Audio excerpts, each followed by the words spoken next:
Hey, welcome to Spring Piston Rifle Theater. I've been going through my air rifles and using some heavy tar on the mainspring with great results. So I've had other people ask me about the HW30s, and I figured I would go through the HW30s. Actually, this is the second time because it wasn't going the way I wanted it to, so I totally disassembled it, reassembled it, and now I'm going to disassemble it again for you today. And there's one really important thing that I need to show you about this air rifle on removing the trigger that is very, very important. So I'm going to angle the camera downward and we're going to get into this. And I will talk as we go along. So the bottom of these HW30s are very similar to the HW50. In fact, on the outside, the HW30 just looks like a mini HW. The HW30 looks like a mini HW50. I'm not sure if I said that the other way around. So moving these trigger screws here,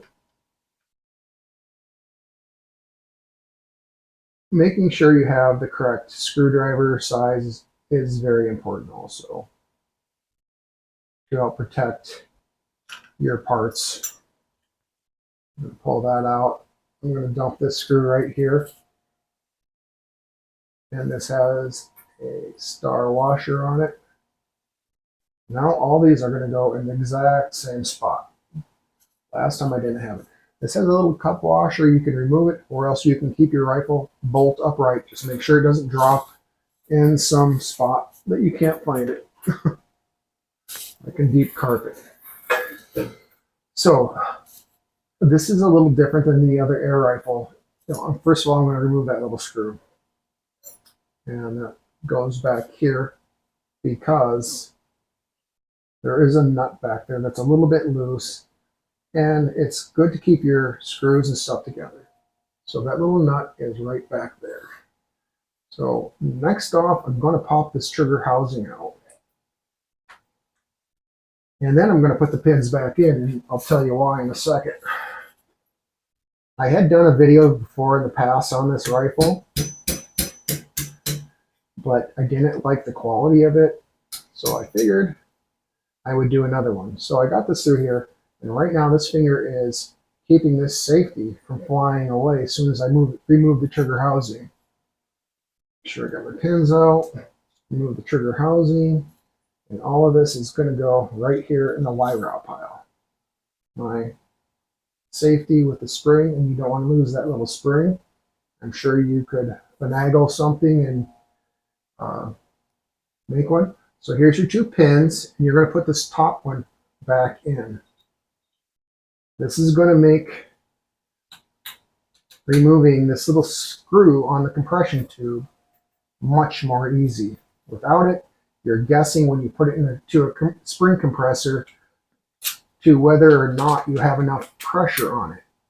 And you could end up gouging it, boogering it, and that's what I did to this one. I really gouged it and boogered it.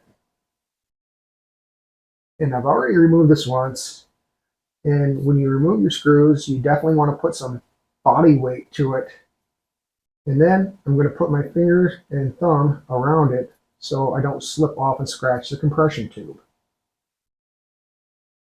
So that is your little screw that's on the compression tube. I'm going to put that right there. So then it looks like this. There's no plugs like the HW50 or the HW95. Next off, we're going to take a spring compressor here, and we're going to put this on. This is not the best, but this is just something I do. I don't suggest that you do what I do.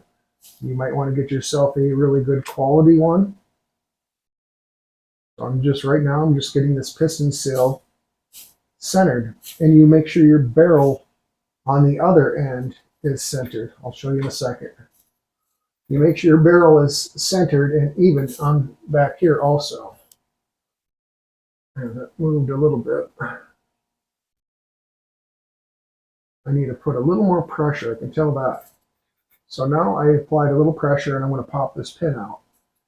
And don't go crazy on it when you tap it out in case you don't have enough pressure back here yet. You'll know because this pin will come out sideways a little bit. So I've got my pin punch. I'm going to pop this pin right here. Back out. Seems like it's coming out decent. Easy. Yeah, it popped right out. That means I had it definitely equal pressure. So here's your two pins. Your longer one and your shorter one. And the shorter one goes down here and the longer one goes up there. I'm going to remove my screwdriver, put my pin punch back here, screwdriver there. So that way I know exactly where I have everything. Next off, I'm going to remove pressure. I'm going to hang on to the barrel on this end so things don't go flying, because this is under quite some spring tension. I'll set my compressor there.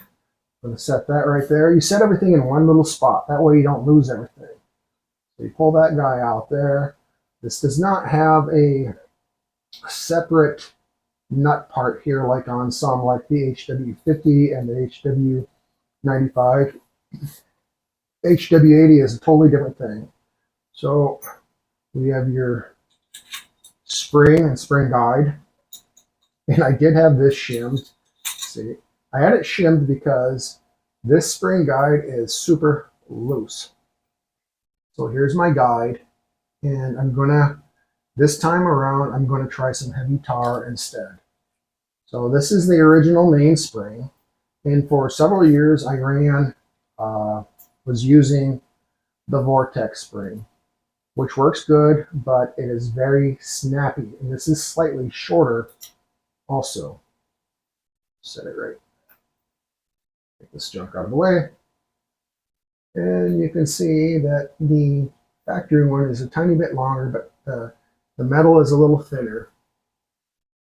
So this one might not be quite as stout, but it's going to be like maybe a foot-pound difference, but maybe not even that. Once those Vortex springs break in, then they're really broke in. So anyway, now we got this part here. And I usually don't go this far unless I'm going to replace the piston seal, but I will do that just for the sake of doing it here on camera. So you take your pin punch, and I don't know if it really matters. One side looks a little smaller than the other side. So this side looks a little bit smaller. So I'm going to tap that out. And what I'm going to do with this screwdriver, with this screwdriver, I'm going to set it right there. It's like a chair, and it's fitting perfect in there, if you understand what I'm saying. So from this angle, you can see that it sits just like so. And that makes it a little nicer for popping out pins and doing things like that. So I get that in a good spot. Grab my hammer. And the first time you take this out, it's probably not going to come out too easy.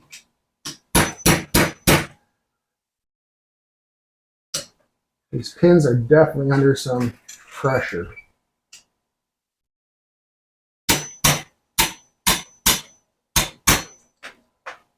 Almost got it out.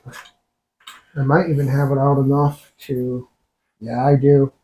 I have it out enough right now that I'm not even going to go any further. You can pop it all the way out if you want. But all you got to do is make sure that it's cleared so this cocking lever can move. So there. So on your barrel, this is a nut. And this whole unit here is a bolt. So we open that up. And we take off the nut side first, which is this side. I set that there. Set my hammer there. So we're going to take off the nut side first. Use my fatter end of my screwdriver.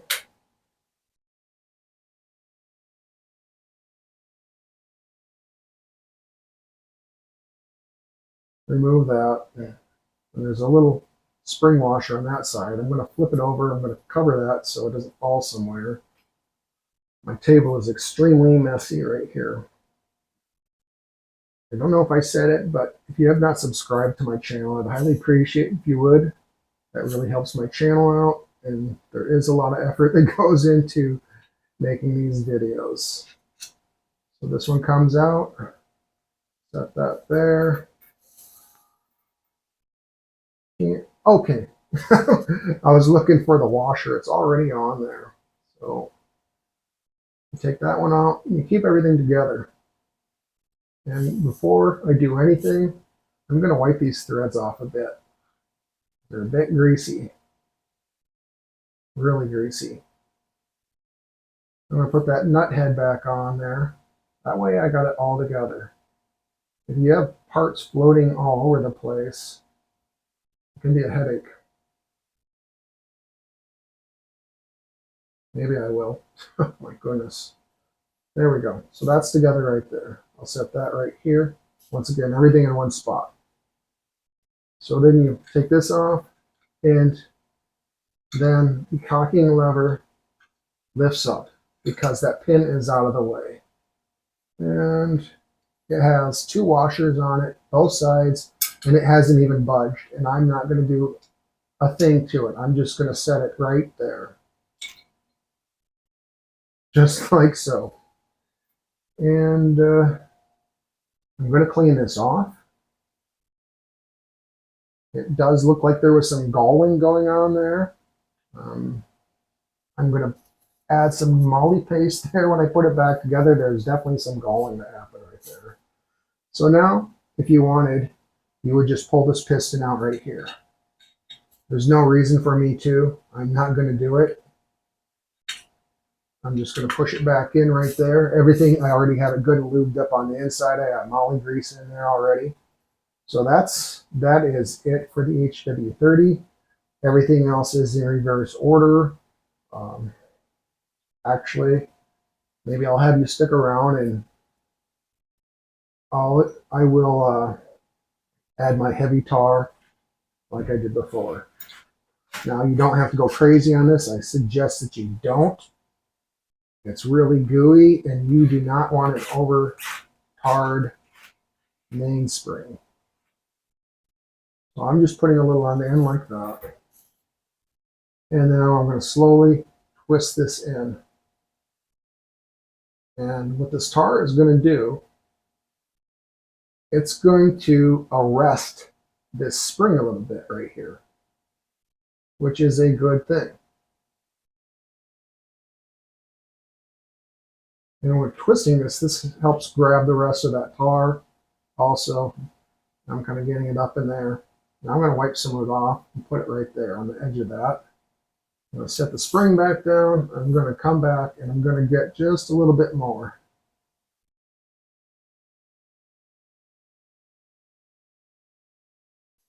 There. Just a little bit more. Now I'm going to screw it back in again. So I'm trying to follow the coils, and this is hopefully helping keep the tar where I want it.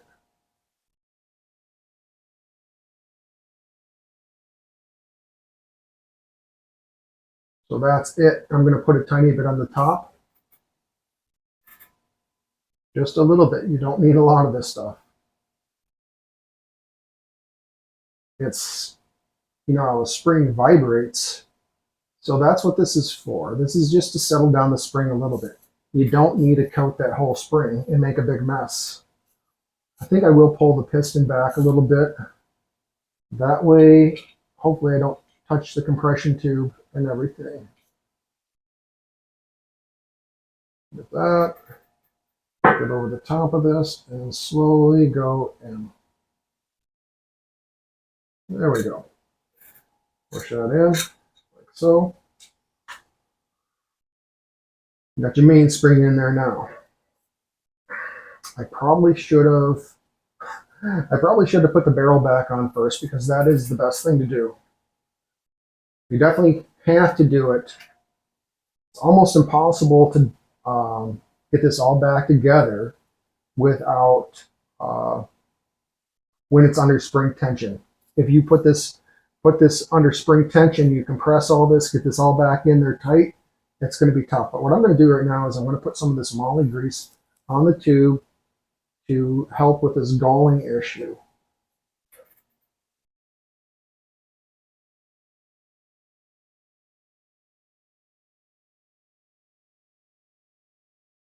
And I'm going to put this back together like this.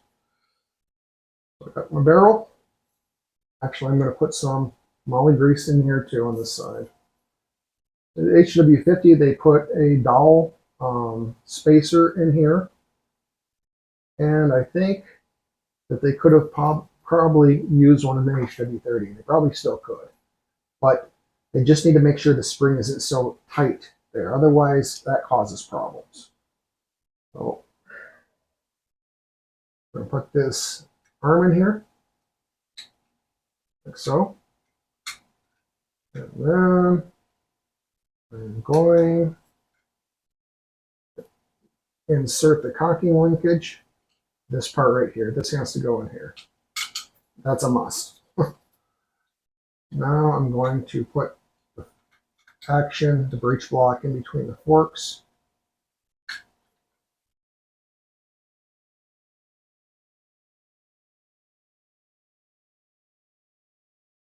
And this isn't going to go too easy. So I'm going to have to move my shim to get it in place right now.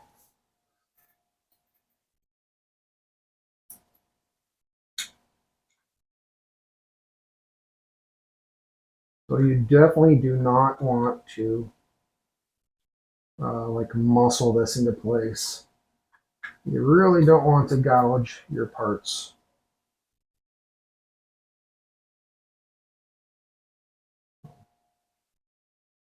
That's getting close.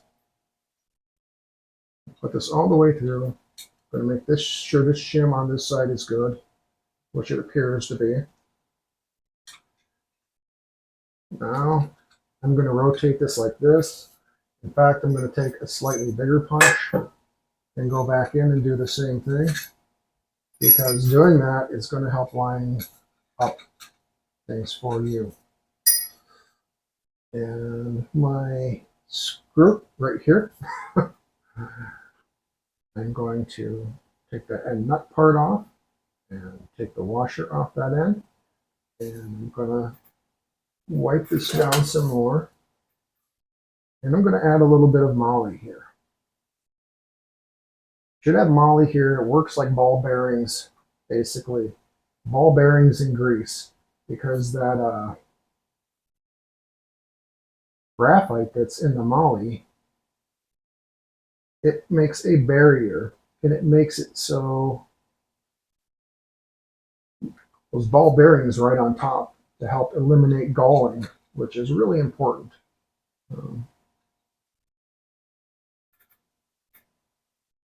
Going right in easy, so I know it's good. You don't want to over push things when you're putting things back together. So we have it like so. And now what I'm going to do also is I'm going to add just a little bit of blue Loctite right there. If I can find my blue Loctite. That's where the issue comes of keeping everything in order. I'm not going to add blue Loctite right now because I'm not 100% certain where it is. But one thing you want to do when, oh, let me get this pin back in there too. Yeah. So I'm just going to tap this pin back in right here. And you don't want to well on this.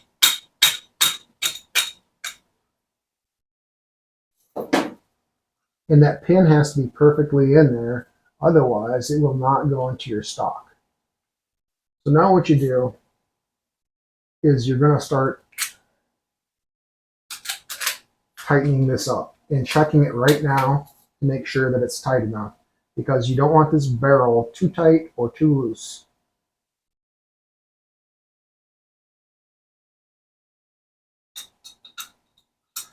So I'm holding this spring. I don't want this falling on the ground right here.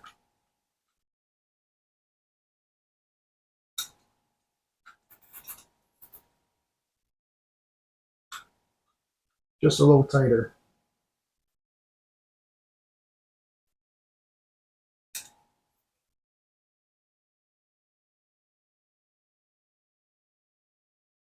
this camera up a little. So that's what it should be like. I mean, having an overly tight, getting a mess here, having that overly tight in your forks is not good. It's going to make caulking harder. It's going to wear out your linkage quicker, those washers quicker. Oh, there we go. I'll probably see my blue Loctite when I'm all done, but the stuff also already has some blue Loctite on it.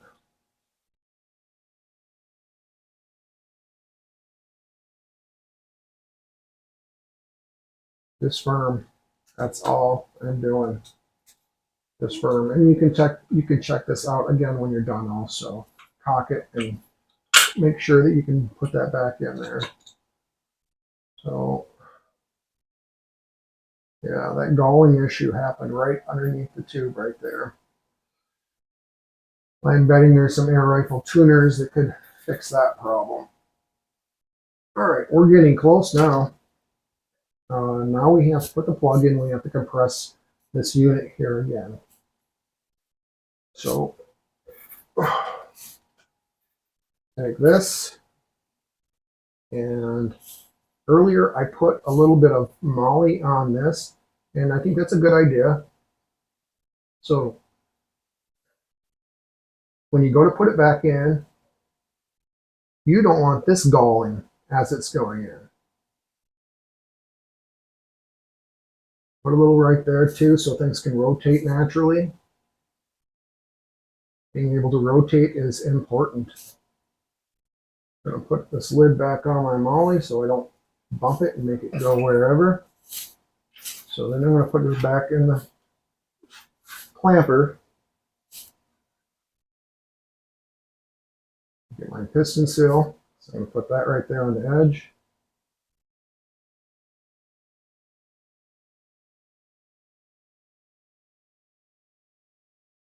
Make sure everything's aligned. Give it a little press. Push it down. Make sure that it's centered. Get yourself a real spring compressor, not something like this. And now we are just going to work our way in. And looking above this action, making sure that it's going in straight is going to help you out a lot. You do not want things going in all crooked, and then when you get it all the way in, and you have it under a lot of spring pressure, then it's hard to line up your pins and everything, and you don't want that.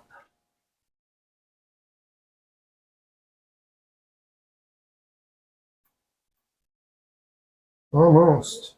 I'm going to get my punch ready to help.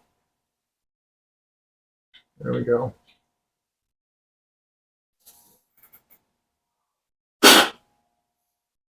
Looked like there was some dirt or fliggins in there. Oh. Got this all in here now. Now, what you can do is you can go ahead and put the trigger right in here. You can pre-check these pins to make sure that you have them right where you want them. If they're not right, you can tell because this is like pointing off to the side, so I'm going to press it a little more. Now it's going the other way. I might have to take some spring pressure off of it. Let me see how this one goes. That's not too bad. I might be able to get the trigger block in like that. Pop this back out.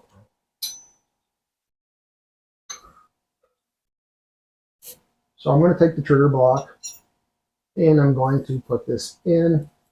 I'll take my safety and put that in first. So I suggest you do this before you try putting that screw in. Get it under, take the pressure off that screw area because otherwise you're going to have some headache going on.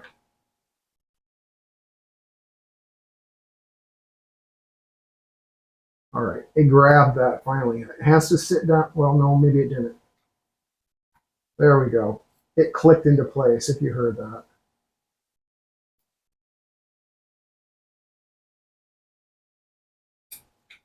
Now your punch is going to help line up things for you, and that's important.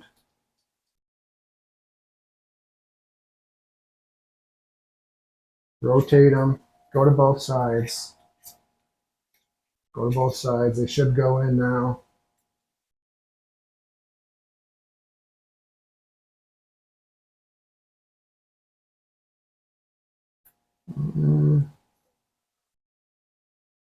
I might have to relieve some pressure, actually.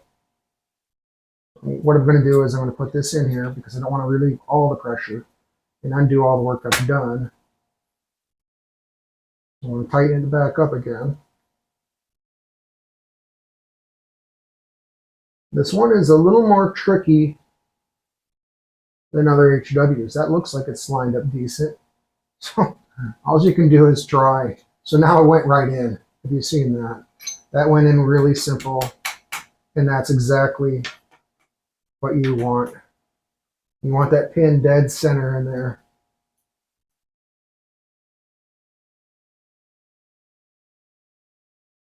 So that didn't really want to go in. So I'm going to stick this punch back in and move things around. Trying to force everything and gouging things is not the way to go. So I got that pin perfectly centered. Now I'm going to remove pressure here. Put my spring compressor to the side. So we're that far now. Now you take your little screw or bolt and you put it right here. This is sort of like a backup safety thing. Pretty simple in design. I don't know. I totally like the design. I like the rifle a lot. But, you know, people that were way smarter than me made this rifle. So I'm just going to say they know what they are doing. Having an engineered mind and knowing how to do things, it's pretty cool stuff. So that's pretty much it. Pull that trigger. That's it. I'm not going to go any further because there's no need to. This video's long enough. But that's it. All you have to do is put the stock back on right now. And you heard it. You heard it fire. The trigger fired. So it's going to it's going to work when you put it back into the action. So one way to find out is definitely when you put it back into action, cock it and shoot it, or hold on to the barrel and let the barrel slowly go home as you pull the trigger. So that's the way you do that. So I hope this helps somebody, because I know there's other videos like this. I know there's other videos like this, but I hope this HW30s video will help you. I wanted to do a decent video, a better one than I did before when I was first getting into this stuff. And I'm hoping that this is better. And I hope that if you watch this video and you liked it and you've never subscribed, that you hit the subscribe button, that you'd ring the bell and get my videos like. And I want to wish everybody a great weekend.